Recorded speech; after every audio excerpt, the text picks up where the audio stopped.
বিশেষ পক্ষে যে আলোচনা করেছি, যে নির্বাচনী প্রচারণা করেছি, আপনারা যেভাবে আসছেন বিভিন্ন এলাকা থেকে যেভাবে সহযোগিতা করছেন, আমরা ইনশাল্লাহ এই বিএনপির পক্ষ থেকে আপনাদের জানাই আন্তরিক অভিনন্দন এবং শুভেচ্ছা। আশা করি প্রত্যেক দিন আমাদের কর্মসূচি এইভাবে পালিত হবে। আপনারা আগামীকাল পশ্চিম এলাকার জন্য মিছিল করবো, আমরা কামাল খান মাদ্রাসা মাঠে আমরা উপস্থিত হবো, একত্রিত হবো মিছিল নিয়ে। যার যার এলাকা থেকে বাদ মাগরিব মিছিল নিয়ে কামাল খান মাদ্রাসা মাঠে একত্রিত হবো। সেখান থেকে শহীদ নারায়ণপুর, পাতিলিকুড়া এবং সেনপাড়া, মধ্যপাড়া আমরা মিছিল দিয়ে সেদিকে সুরান করব। এইটা হলো মিছিলের বিষয়। আরেকটি বিষয় হলো যে আগামীকাল সকালে আমরা যিনি নেতৃবর্গ আছে আপনাদের কাছে আসবো, আপনাদের সাথে নিয়ে ওই পশ্চিম অঞ্চলে আমরা বাড়ি বাড়ি ভোট কালেকশনে যাবো ইনশাল্লাহ। হ্যাঁ, শ্রীনারায়ণপুর, পাতিলেকুড়া, সেনপাড়া আপনারা দয়া করে সকলে উপস্থিত থাকবেন। আর আমরা যারা মধ্যপাড়া, আমরা যারা আছি আপনাদের কাছে যাব, যাই সেখানে ভোট প্রার্থনা করবো। আমরা একত্রিত হবো কোন জায়গায়, কালকে কোন জায়গায় একত্রিত হবো?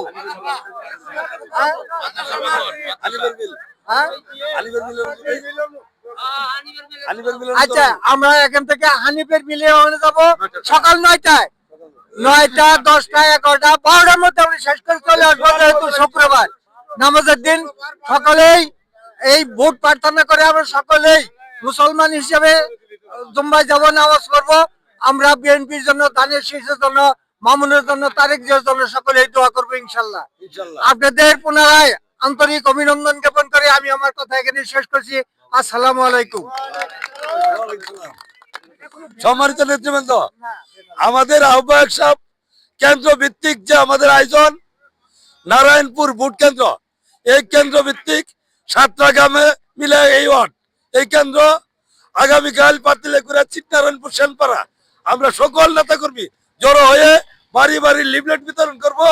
মা বোনদের কাছে ভোট চাবো, অনুরোধ করব মামুন ভাইকে ধানের শীষে ভোট দেওয়ার জন্য। প্রত্যেকের হাতে হাত ধরে, প্রত্যেকের বাড়িতে, প্রত্যেক দুয়ারে দুয়ারে আমরা বলছিব। সকলে ঐক্যবদ্ধ ভাবে একসাথে জড়ো হবো হানিফের মিলের এখানে।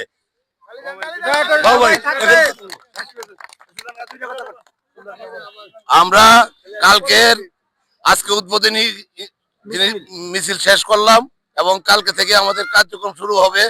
আপনারা সবাই থাকবেন এবং উৎসাহ অনুযায়ী আমরা সবার বাড়িতে যাব, যায় হাতে পায়ে ধরে অনুরোধ করব মামুন ভাইয়ের পক্ষে ধানের শীষে ভোট দেওয়ার জন্য।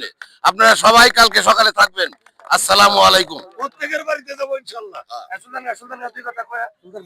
বিসমিল্লাহির রহমানির রহিম। প্রিয় নারায়ণপুর ভোট কেন্দ্রের সম্মানিত ভোটারদেরকে আগামীকাল থেকে, মানে আজকে থেকে আমাদের কর্মসূচি কার্যক্রম শুরু। আগামীকাল বাদ মাগরিব সবাই আমরা কামাল খান মাদ্রাসা মাঠে উপস্থিত হব। কামাল খান বাজার হইয়া, পাতিলাকুড়া হইয়া, মধ্য নারায়ণপুর হইয়া আমরা মিছিল শেষ করব। আর সকলেই যে যেভাবে পারেন, একজন থাকলে পরে ওখানে 2জন নিয়ে আসবেন। আর এলাকার প্রত্যেকের কাছে এই জন্য একজন করে হয়ে যায়, যদি আমার সাথে আর লোকের দেখা হইলো ওর কাছে যেন ভোটটা চাই মামুন ভাইয়ের পক্ষে, ধানের শীষের পক্ষে। সংঘবদ্ধ ভাবে যে 20 জন যাইছে আল্লাহ তাআলা, আমার সাথে একজনে দেওয়া হয়েছে, তোমার সাথে একজনে দেওয়া হয়েছে, এই এলো বাছারি ভাবে হলেও ভোট চাইতে হবে সবারই। সবসময় 12 তারিখ পর্যন্ত আমরা ধানের শীষের ভোট চাইতেই থাকবো। এই বলে আমার বক্তব্য শেষ। আসসালামু আলাইকুম। আজকে যারা মিছিলে অংশগ্রহণ করেছিলেন সকলকে তিততলা ইউনিয়ন বিএনপির পক্ষ থেকে সালাম জানিয়ে আজকের অনুষ্ঠান শেষ করছি। যারা এসেছেন দয়া করে তবারক দিয়ে যাবেন। আসসালামু আলাইকুম ওয়া রাহমাতুল্লাহি ওয়া বারাকাতুহু।